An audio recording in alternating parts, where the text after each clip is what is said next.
तरन्नुम के रास्ते उनके खोल दिए हैं।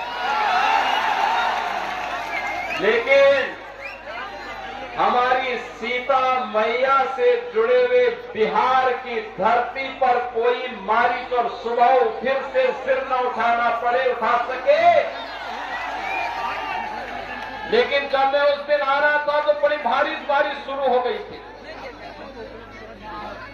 और मैं सोचता था कि कोई सभा में होगा नहीं, लेकिन रघुनाथपुर की सभा में वहां के युवाओं की, यहाँ के नागरिकों की, यहाँ के अन्नदाता किसानों की, यहाँ की माताओं बहनों के उत्साह को देख करके मैं कह सकता था कि सिवान की सभा में उससे भी बड़ा सैलाब आने वाला है। और मुझे विश्वास था। और मैं जब लखनऊ से आज प्रातः चला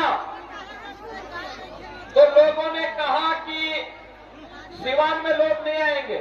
मैंने कहा देखो, मेरे आने के पहले 50,000 की भीड़ वहां पहुंच चुकी होगी, इसकी चिंता मत करो, वह बिहार है।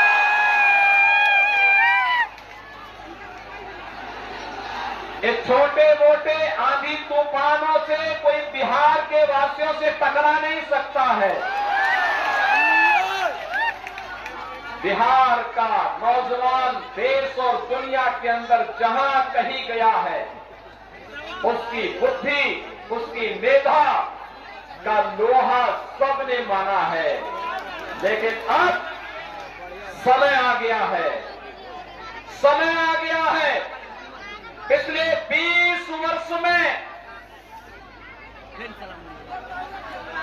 नीतीश बाबू के नेतृत्व में सुशासन की जो नींव मजबूत हुई है, उस पर बिहार की मेधा, बिहार की बुद्धि के बल पर एक सुदृढ़ भवन का निर्माण करना है जो विकसित बिहार के निर्माण में योगदान दे सके।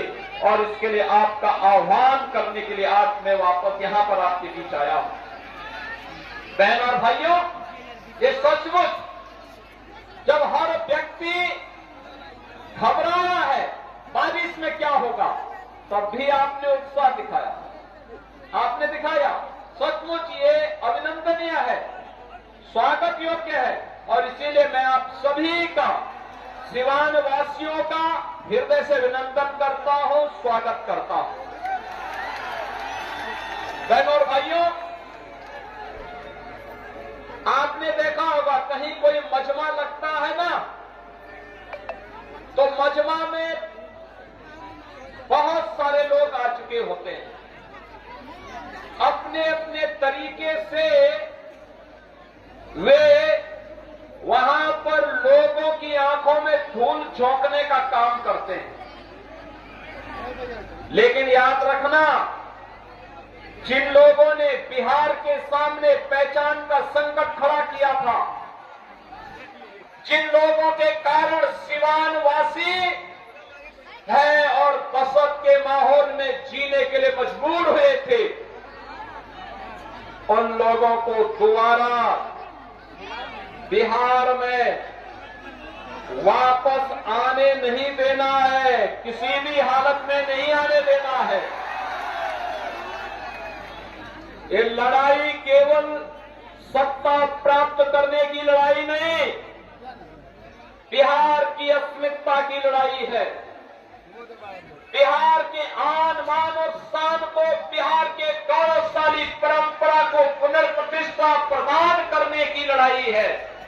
और बिहार को फिर से उस स्वर्ण युग की ओर लेके जाने की लड़ाई है, जिस बिहार ने केवल बिहार को ही नहीं, भारत को स्वर्ण युग की ओर ले जाने का काम कराया था। उस युग का स्मरण कराता हुआ पूरा भारत गौरव की अनुभूति करता है।